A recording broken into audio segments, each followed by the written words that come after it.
ebulu kwa mmadụ n'ọkwụrụ ma onye mee nke ọma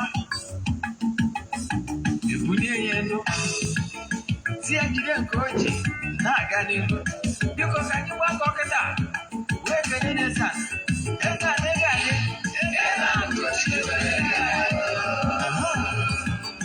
Eze-Ana Ugochi tubelu nwoke ọma na oraifite ị ga-adị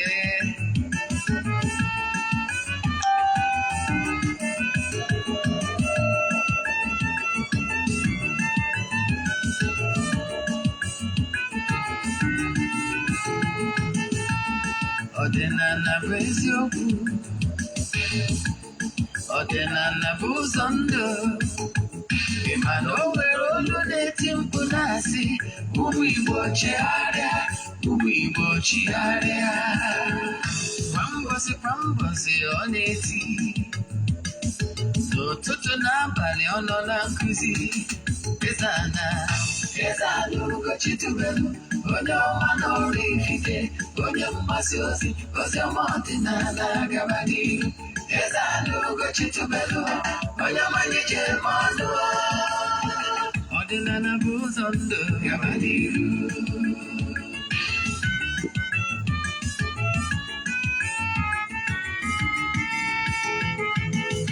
Eze-Ana Ugochi tubelu onye ọma na oraifite onye mgbasa ozi ọma ọdịnala gaba n'ihu Eze-Ana Ugochi tubelu onye ọma na-eje mmanụ ọdịnala bụ ụzọ ndụ gaba n'ihu Eze-Ana ga-adị Ugochi tubelu ga-adị Ugochi tubelu temple ọ ya adị maka na eziokwu ọnwa chacha ndị okenye dị ga-adị fanta mba gị ndị ọcha eri anyị fanta mba gị fati asị kara aka ghọrọ ụmụ Igbo si anyị rapụ nke anyị na nke faka mma buru Baịbụl bịa akwụkwọ akụkọ wepekwa chọọchị fa obodo ka dịkwa mana Ugochi tubelu ekweghị ekwe Eze-Ana si n'ọma mme ọdịnala ama ọgba mmụchacha oge ọbụla ọ na-eti ọ nọ na nkụzi Chukwu abịa ma gbaa gị ume ọdịnala ya dị Eze-Ana Ugochi tubelu onye ọma na oraifite onye mgbasa ozi ọma ọdịnala gaba n'ihu Eze-Ana Ugochi tubelu onye ọma na-eje mmanụ ọdịnala bụ ụzọ ndụ gaba n'ihu Uruchiọmanụ anyị abịakwanụ n'oge awa nke eziokwu oge anyị ji awa eziokwu agba nke ọ bụ mụnwa bụ Ogbuefi Eze-Ana Ugochi tubelu na-anọ n'isi ya abụ m onye isi nchụaja na Ugochi tubelu ọdịnala temple nke dị na oraifite na Anambra steeti anyị na-agba afọ mmiri emi rụkwazị ọrụ mmụọ dị iche iche abụghazị m onye isi nchụaja na ọdịnala restoration prayer ministry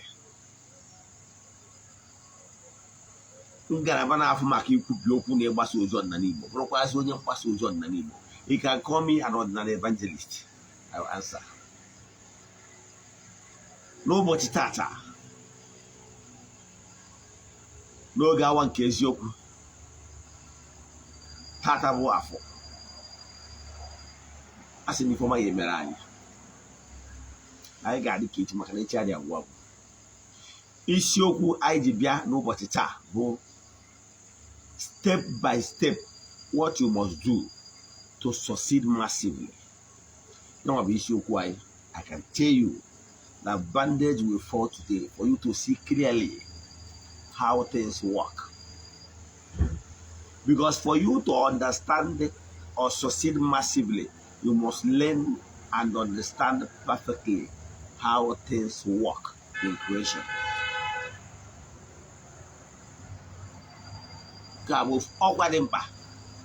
Echefuna na aja anyị na-achụ kwa ọnwa nke ọnwa Ọktoba ga-ebido n'Ọktoba 6th, last of 14 days.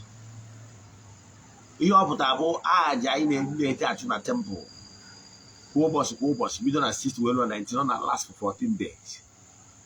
Aja mbụ n'elu aja pụta ihe anyị na-achụ n'isi ndị niile sonyere anyị na aja n'ọnwa ọbụla. Achụcha aja mbọsị a ga-achịkọta ya, achụcha aja n'ụtụtụ n'oge ehihie gbuo egbu sie ma mesara ka ndị mmadụ erikwazie ma ṅụọ. Echi isonye na aja ihe ị ga-eme wee forward ya 3 prayer request, then mee donation token to the account number. Ndị na-esonye bụ gị na aja amarugo the account number, mana ọ bụrụ na iwe onye ọfụ ma ọ na-echọrọ isonye na aja bụ aja, chaatị m na WhatsApp 08057837672. I repeat 08057837672. Nke ọzọ ị ga-elota bụ Ugochi tụwara na temple every Wednesday na-abụ ụbọchị anyị ji eme ọdịnala administration. Oge anyị ji ekwubi okwu n'isi nwoke na isi nwaanyị ndị niile bịa sonyere anyị na ya administration. Anyị na-enwe every Wednesday. Ọ bụgoro na ị jiri ego iji arụ ọrụ dị n'ụzọ gị, mana ị chọrọ ka ị bịa sonyere anyị na ya administration ka ekwubi okwu n'isi gị, you can come. Eji na-ego esonye na ya bụ nkwubi okwu na administration every Wednesday. So mgbe ọ bụla ị na-abịa administration anyị na-ebido by 12. So ọ na-abịa, you let me know. Nke a bụ okwu. Nke abụọ bụ Sundays ka anyị ji enwe counseling. Our counseling is also free. My mission is to help people live better life. N'ụbọchị taa, ihe anyị ji maka ya wee bịa bụ kedu ihe ị ga-eme step by step, ihe ị ga-eme ka ị wee succeed massively in life. Let me explain to you what you don't know. I keep saying it, that what you don't know is only a mystery to you and not to all. And na ọ bụrụ na onye amụrụ na ihe ụfọdụ ihe dị possible, nwere ike isi na ọ dịrọ possible maka na ọ maghị, maka na ihe mmadụ amara karịrị ya. Ọ bụrụ na anaghị echọrọ succeed step by step, follow my method, believe in me, you will succeed massively. It have worked for a lot of people and it will work for you. Ma ọ bụrụ na ikwelu. Ọ bụrụ na you don't like what is happening to you right now and you don't like your account balance, see what you must do. Nke mbụ, know correctly, know it very well, that religion can never make you rich. Yes, religion can never. Religion have never made anybody rich, and religion will never make you rich. I will explain. But the problem is the man how things work. And because of that lack of knowledge and vision, people are nehifru.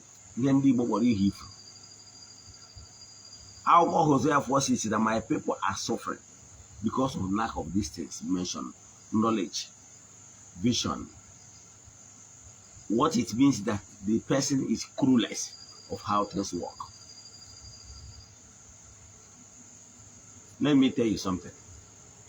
You normally misunderstanding spirituality with religion. Only huge difference between spirituality and religion. Spirituality is natural because man is spiritual, but religion is creation of man. Onye ka o ji abụ na agwa ndị mmadụ n'ọdịnala bụ ụzọ ndụ ha na-aghọtaghị m. Ma ụfọdụ asị ha, yes, ọdịnala Igbo bụ ụzọ ndụ gị asọ, maka na ọdịnala Igbo bụ is a movement, is spirituality. Onye ga-akpa Igbo spirituality. Ntọala na ndụ mmụọ nke ndị Igbo. And onye wa bụ ọdịnala. And akwa ọgọm sị gịnị bụ ọdịnala? Si na ọdịnala bụ onye bụ onye ọdịnala. n'ọdịnala bụ ọkpụ tọrọ ọkpụ nwa tokwu tokwuru ihe dị n'ala be anyị bifo anyị bịa n'ọgbọ. So ezigbo onye ọdịnala ga-abụ onye ga na-asụ nsọ ala na-edebe iwu ndị agha bụ nwa tokwu tokwuru. Ana m achịkwara ihe bụ spirituality. Spirituality bụ ndụ nke mmụọ mmadụ. I activate that spiritual energy that is in you. Yes, that spiritual energy that is in you. That is the core you. That is the real you in the spiritual. Akwago saying that mmadụ is consist of two things: the spiritual you and the physical you. I give the simplest language for you to understand it. Now, that's your spiritual life. And the physical you go, the earthly gross material, that is the earthly body you choose, the earthly vessel you choose to be here on earth. That vessel will be the one that will drive that spirit that is in call you. Now, for you to succeed as live a fulfilled life, you must activate that your spiritual you. But because that your spiritual you is the one that will drive that vehicle, which is your body, for you to achieve. Let me tell you what is religion. What religion does. Religion is a creation of man in order to subject people under certain belief. Because each religion has founder. Yes. So, onya batalo na churches nwere ihe a na-akpọ, like the Roman church, ha nwere ihe a na-akpọ dogma. Once you believe in their religion, you must be binding, not under the leadership of the head. And whenever the head give order,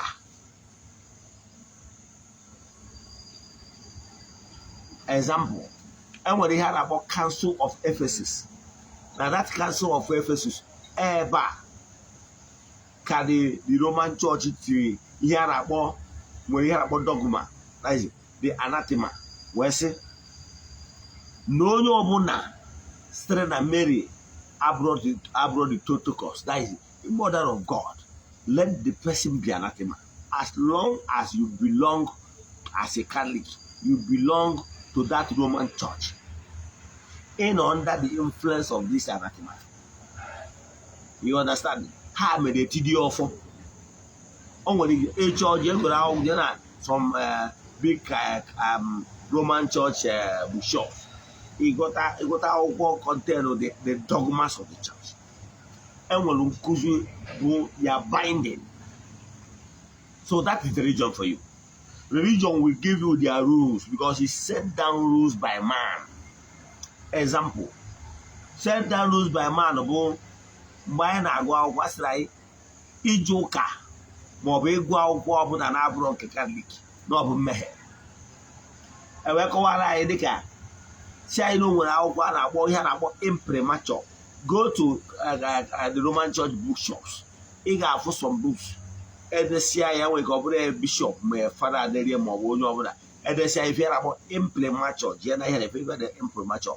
If we are an imprimatur, ihe o mean bụ na the bishop a review go mecho ede imprimatur we de bishop mere review we sign or signature we say ni agusi ihe ọpụta bụ na agusigo akwụkwọ a na nkuzi dị na akwụkwọ a no in line of nkuzi ụkaro. That time you are forbidden to read any book that does not have imprimatur. I have told you I have read all their books, both Canon Law, Vatican I, Vatican II, and the Catechism of the. So many of them I have read, even the councils of the church. That degree was released in Council of Ephesus. I think 420. I think 425 AD. So can't remember the exact date, but it will give you That degree was released in Council of Ephesus. So, but what I'm telling you now is this. Have you noticed what is the religion? So once is a creation of man. That's why they're just so for ownership of Bible. This Bible you are saying what someone say is owned. There are some people that owns the rights. However, the King James, the Bible is owned by the Canterbury, the royalty, are the owners. What we're gonna the Roman version of those Bible, maybe the New Jerusalem Bible, this Good News, and St. Jerome Bible. There are many. Is owned by the Roman Church. They have the right. They can decide to alter whatever that is there because they own the right. Those there is their properties. So those properties owned by man cannot say is word of God. Originally, those ancient books was written by philosophers. The ancient book that is called Old Testament. But what did they do? They distorted it, they pick some. That's why you must have heard about lost book in the Bible. Lost book in the Bible is so many of them that they decided not to add because of the content in those that will favor, that will even help you to represent yourself, to have wider and better understanding of what the ancient books talking about. Those ones that will promote and liberate you and promote the black man or promote the natural religion, which is ordinary. They remove those ones.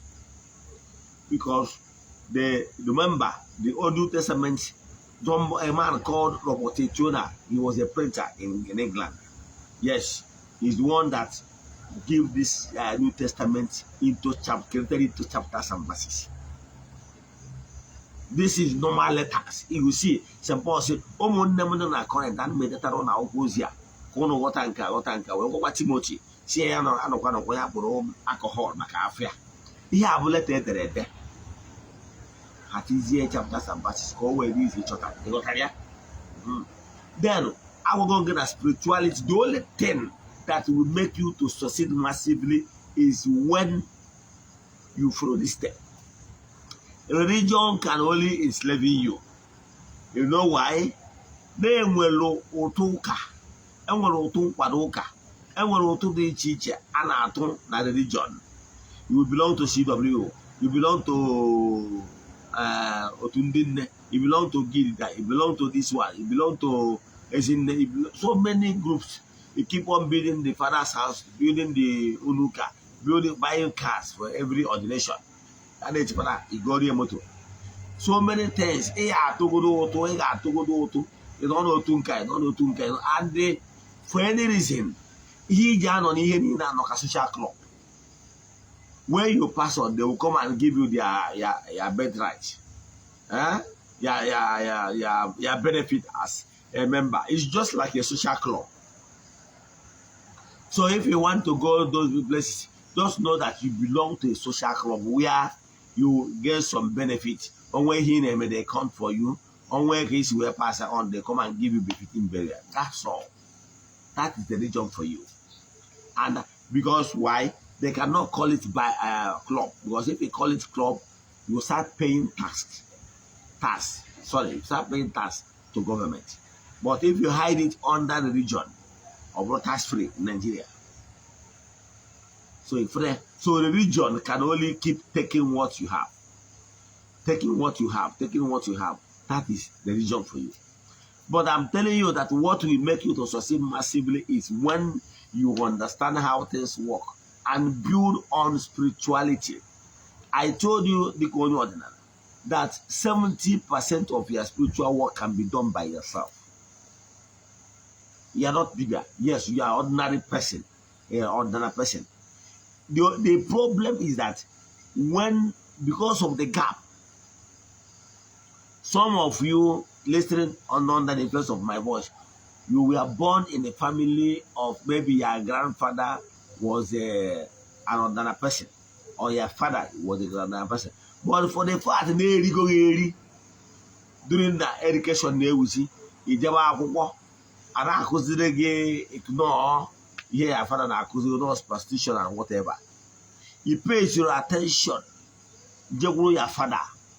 Daddy can't come in. Daddy can't come in. The mentorship is what lacked. You lack that mentorship. That mentorship, your father or your grandfather would have mentored you for you to know how to do all those things. But for the fact that you lack them, and for any reason, if you cannot solve that spiritual problem their family has. See, some families will problem because of their ignorance. They sabotage the family heritage. They call their ancestors names. That is where the problem lies. Why they told you that you have problems? If you go to church, they will tell you that I don't know always know. The thing is because you people bastardize everything. Maybe you'll be, maybe you're fondiche, maybe all those things. Those things you don't need anybody. You can restore most of them yourself. Like my family, maybe the offer. Yes, with my own effort, that offer was replaced. So some of the things in my advice were the OBI. The OB was destroyed. I rebuilt it. After building it, I dedicated it. But their problem is because why the reason because of that gap. Most of you have lost exactly how to do those things. Therefore, as you want to learn how to do those things, you have to pay the person that will render those services. Yes, because had it been you have learned from your fathers, maybe how to install your oku anangu. More guys will install obindi chair. More than I'm going to again any front and back, who maybe aquarium. So to rebuild all those things, to reactivate those things, you have to spend money. So if you want to blame not that the expensive, you are spending money, you should blame your ignorance that took you away or took your father away for the first instance. Because if they like my children now, is ordinary children. Now you teach them. That say I'm not able to talk was in about to join your way. See, I'm one no, they can see me, they can see a menka, they can see a mago, and they mago for the beer. On Abota. Tomorrow, will somebody ask him to pay money to do all those things? He will not. I'm not talking about my son that maybe that we serve in the temple. No. Man, I'm going to raise woman otherwise. For what? Ebe mana mụ abụ nna gị kwuru nwa je n'ihu akwado ọmụ Kennedy gospel land. Mperechi ya ekwubie m okwu ma ya nzu gozie nwatakịrị bịara ụwa maka ọmụ nne ya. Onwe ngozi. Now, if I can do all those things, now kere ihe other fun. So mgbe ahụ ị na-akụzi ụmụ gị, ụmụ ga learn it. Mother man ka nwa ya alụ dibịa echi ma ọ na nke ahụ ama alụ dibịa echi. That one have already learned the culture. Omalugo ka esi akpọtụ chie. Omalugo ka esi eme ihe ndị ichie. Omalugo ka esi eme one or two. Ọ bụrụ na o tolite enwe issue, omalugo ka esi achụpụ aja. Omalugo na nke a bụ nsọ anọ na nke a na nke a na-eme na nke a na-eme. So he or she can perform those things that he can do. Only 30% was in care that solely reserved for a high priest to do. So this generation you are paying because of you cannot do it. Maybe in some of this lecture this week, next week can consider why Dibia Gejina go where all those services. Yes, this is why why most of the time Divya will not do everything free of charge for you. Anyway, reason. Yes. But I want to know if you have a chalk, I catch you on. That's my stomach. But then I check a while ago. Now, this set, this set of what now are the first set. In the next 10, 15, 20 years, once the present youth now that embrace Ordinana will be fathers. They have already got married to their fellow youth who go not. The children they will raise will not spend this money because the parents must have taught them. Case you are too, case you are poor education, case you know one or two. In Macadam, when I show for the gabo, EJ the anga, suspect EJ the anga. You will those I feel the 2 hours, my child, Tiana Midja Sam. More woman to an award that buy him bar. A share, Negia, he did a very good chair or buy a soul and I saw. Emerald. But Emerald says. So I can tell you that this present generation are paying the price because now they are paying price of because of what they have lost in the past. Like my son now, we know it is a potuchi. Tomorrow they will not pay anybody, whether more would or not bloody. Or it was his potuchi. A bapwaja, or Maruka is a bapwaja, but on our name, you're not from your name. You got a so he gave me a reboot. But then I check why you will need to succeed massively, step by step. One. I will go and get me where also my for the my listen messages, segment messages. Already boarding so Nkuzi or the Nana and the irreverent altar. The irreverent spiritual altar. Our recall so they for the fact they for there. This is my altar. Can you better? What the also can do stick. Nansu, no surgery the name is enough.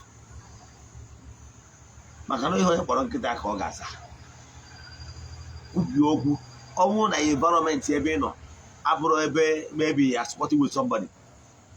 You might go the email maybe to the level of Ibuti Watawaja. Because the person right. When we can get answer and don't want to come on young. Even minus that, you still have a way of sometimes taking away yourself for quiet time, for reflection and meditation, spiritual exercise. Only there's some money, bit of a spiritual exercise, the money are not serious. Because that spiritual exercise now, but that is the key. If you must succeed massively, you must pay attention for spiritual exercise. If not, you are not serious. Because religion cannot make you rich. It also can never make you rich. It can make you rich. The vision, the intelligence, what you created. That is what we can give you money. So, and the only way you can get inspiration to create anything is through spiritual exercise. Sometimes when I don't know, sister, before the way you can make spiritual exercise for only just 21 days. Uploading what about exactly here, you can work it. You can work it, that don't come more, it activates the inner power in you.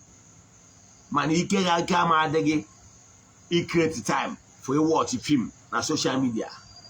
You can watch nude pictures. You can on social media, they go up now. I have enough generation. Or what go. Here on social media, we speak now when they never are board of data. Maka, Ogbuefi EZE. You watch here. Here on Facebook today, that post on a post go where from the base of self-feather. Confunding that I have fun. You're on social media. Here, but having fun, having fun, having fun, having fun. That is what everyone here about here. Because everyone here about a canal thing. You are creating massively thing in the spiritual that has link with the canal. And no canal thing will always come to you. When I create time for your quality spiritual upliftment and activation. Yeah, then I will say so. Because the problem you are having today does not start today. And it doesn't make sense for you to think that you will solve the problem today. Never. So he able to able for the fact that your problem did not stop today, believe in me, you will not solve that your problem today. It's a gradual time. Because those debts you are paying in the spiritual realm, you must pay them off. You must prove and be able to disentangle yourself by paying off the debts. Whatever you sow, Galatians 6:7 is very serious about it, that God can never be mocked. Whatever you sow is what you reap. So if you have not reaped the punishment that's supposed for whatever evil you have committed in the past, don't expect goodness. Because what you need to do is start doing a lot of things like corporal work of mercy, joyful activities, doing sacrifices, showing love. By those things, you are disentangling yourself, you are paying, you are showing love. That is why even in Ugochi to that temple, we still have children. There was in there, for them was in there. For the children have a poor environment, they can't go to school. We put them under our foundation. We pay their school fees. You need to show love. You need to be cause of someone's joy. Because in your previous life, maybe you deny someone joy, knowingly or unknowingly. So for the fact that you have denied somebody joy, the only way you can pay up that debt, the punishment that is awaiting you for that particular thing you have done in your previous life, is to make sure that in this present life, you cause people joy. You are the source of joy. By so doing, you will pay for causing pain for them in your previous life. That's how things work. In your previous life, you deny somebody food, knowingly or unknowingly, or you destroy somebody's food. In this present life, you must feed people in order to pay for their karma. Ordinary man karma. So if you are ordinary and you are living life as if karma doesn't exist, you are not serious. But if you are serious, you will be ready to start paying for those things you have committed in the past. That is the step by step for you, because you must pay up their debts before you can enter Ogige Gangway. So you have been committing atrocities in various level and degree in the past. I'm not even talking about their previous life. I'm talking about now. You are 40, 45 years old. But you have committed a lot of atrocities when you are 10, when you are 12, when you are 15. Have you forgotten? You have forgotten.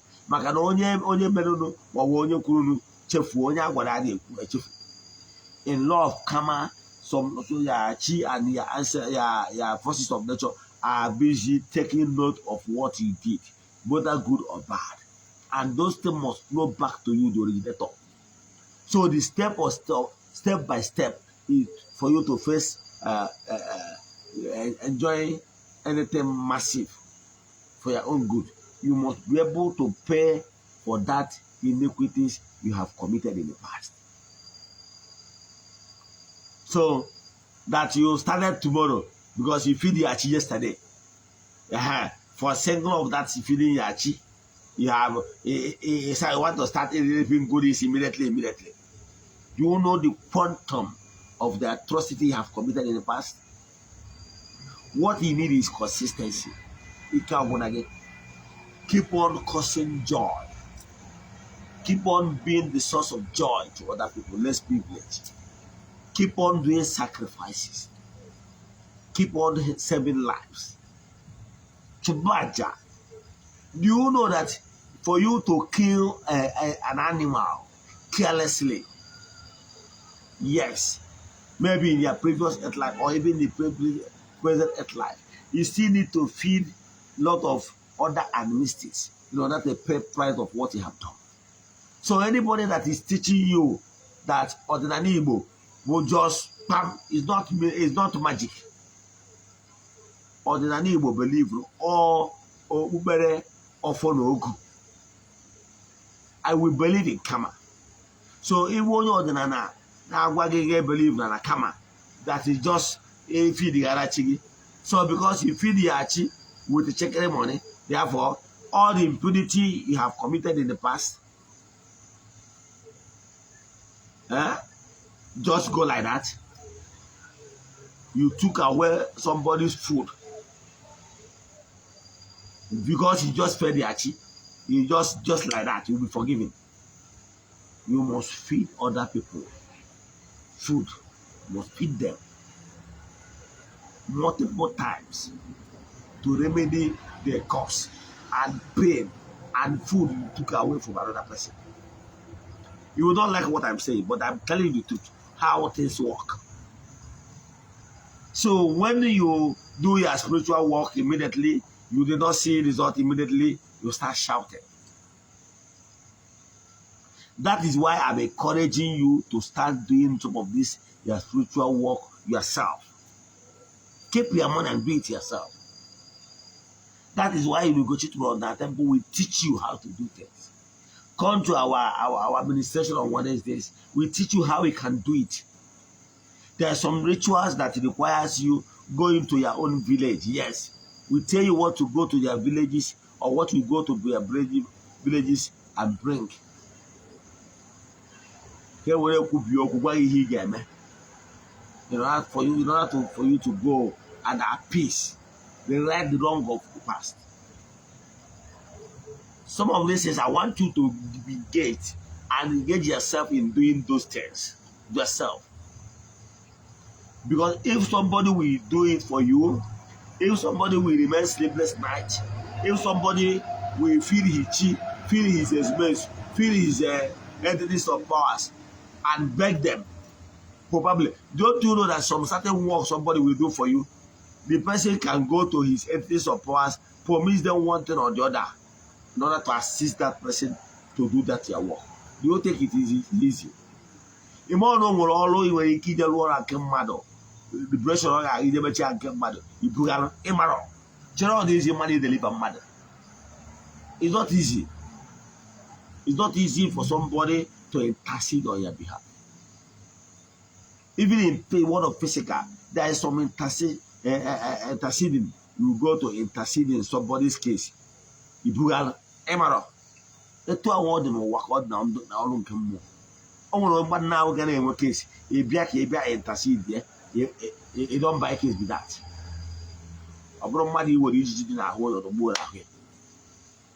So it's not easy. So if somebody agrees to do your work, thank the person.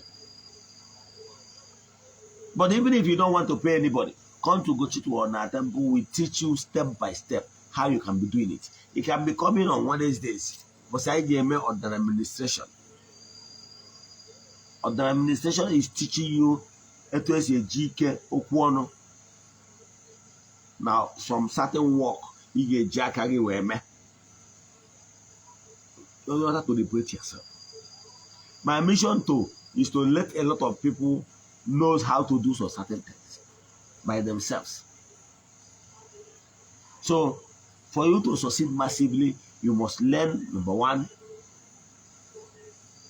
the spiritual exercise is a must, because that is the only way, only channel you draw strength, you receive vision, you receive strength, you receive vibration.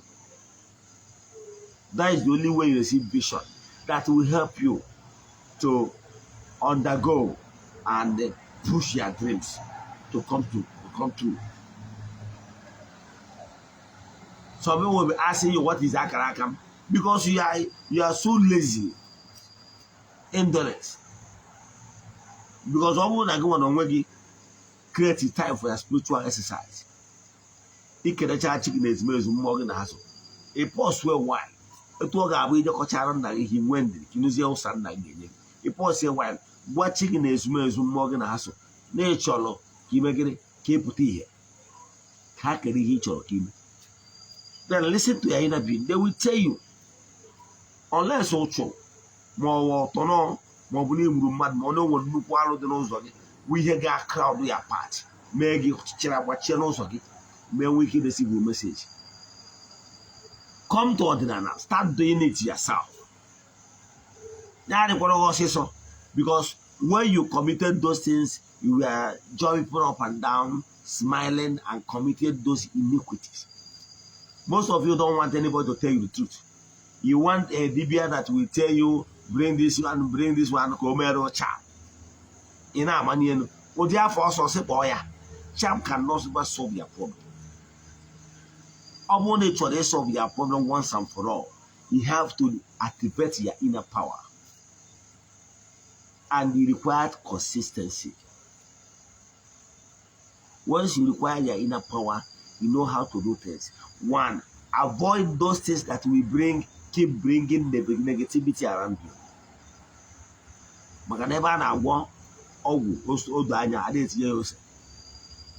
So that Kogari de Emerite and Morite and fall.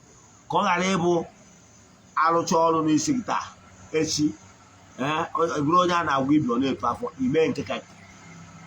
so he need the more. We can bugoro, Eposi Kesum, no, he need.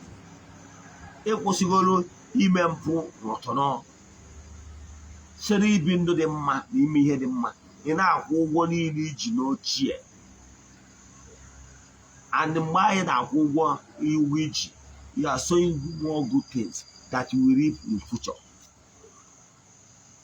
Onana is not for us cars. Mock even a mempo, mock even a condemn man or mock in a mempo or no, run your body. He knows with you your wickedness. It's more ordinary. It will grow. He needs to building your relationship with money they're gonna hassle. I don't question entities of powers or he need. About a war he won't matter more. So he gave him matter. He will make it do that one. Run now with good power. But the power is aligning with your chia is means and the I will say the bend negative husband align with all of them. That's what he needs. So, only we can apply about those things. You already them only a friend of the temple. There's when I temple. I and we'll be listening to your complaint. We'll be watching your back. That's the benefit. Makaromu gonna be in a administration. In a during the time of administration, and where you offer for Isigawagi, almost your full. And when canceling any they approach your priest. We are then in after of the in the back in prayers. By so doing, you are growing step by step. Your spirit step by step and becoming a better person. Naturally, I want to do a bunike. Lotaquano. Onye bebe se nwe ya anwụ ya obeforochi mana mgbe ahụ mgbe ihe eji wee chigataji adị nwe ike ọ dịbago late maka ụfọdụ n'ime ụlọ ngwa ndị anwụrụ obeforochi ụfọdụ ebe na-asị mezara na anwụrụ obeforochi ka ihe a ya eme ịkọrọ ụdị akụkọ ebe na-achịkwa gị bak to onye anwa jọ ịmakwa ebe isi wee rigo jikọta ebe arị ituo ọtụtụ n'ime ụlọ ọ na-adị ụlọ ọsịsọ ụfọdụ ga-abịakwute Ogbuefi agwa mfa na enu matịrị ihe eme mana ya adịkwara ọsịsọ maka ihe mewere ga-abụrụ ihe bido taa. You need to start disentangling them. But one thing I can assure you is that Overall, it is steadfast. Apply my teachings A to Z, and apply the new life. Believe in me, from first day to 3 weeks. If you don't follow them in total, you will start seeing changes. But the problem is, try to avoid those lifestyle that is immoral, because there are so many things that will bastardize their favor and their grace, and we're destiny destroyers. And to avoid you stepping on toes, you don't want to go Monday, either Monday or Sunday, the negative why you should avoid stepping on toes. Our topic, think on Monday. Why you should avoid stepping on toes. Tomorrow be Sunday, Monday, and we're reasoning more that message. Why you should avoid stepping on toes. On the mother, on opposite the Kaicho the village. Why do you want to our family more? Send them a message in the WhatsApp 0805 7837 0805 7837 Ogbuefi EZE-ANA Ugochi chibere wa afam inerecha video atụsanya ndị ya nọ n'aha Chukwu okike nke pụrụ ime ihe niile, ekwu m okwu ngosi n'isi ndị niile sonyere anyị n'oge awa nke eziokwu, ma ndị ga-enerecha video atụsanya ndị ọzọ. N'aha Chukwu okike nke pụrụ ime ihe niile, a sị ka ihe ọma mbido mebe n'ebe ụnụ nọ, ka nwoke na-afụ ụnụ n'anya, nwaanyị na-afụ ụnụ n'anya. Ihe ọbụla bụ ogbochi n'ụzọ ụnụ ka eweziga ihe ndị a, ka ihe ọma bido mebere ụnụ na nnata ụnụ natachi n'ọdịnala Igbo. N'aha Chukwu okike nke pụrụ ime ihe niile, ọ dị ike niile si n'aka ya bịa. Daalụnụ.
Ekelego m ikwu n'ibe ndị sonyere anyị, ka ọ dịkwanụ na ọkụ elekere 8 echi niile bụ Sọnde.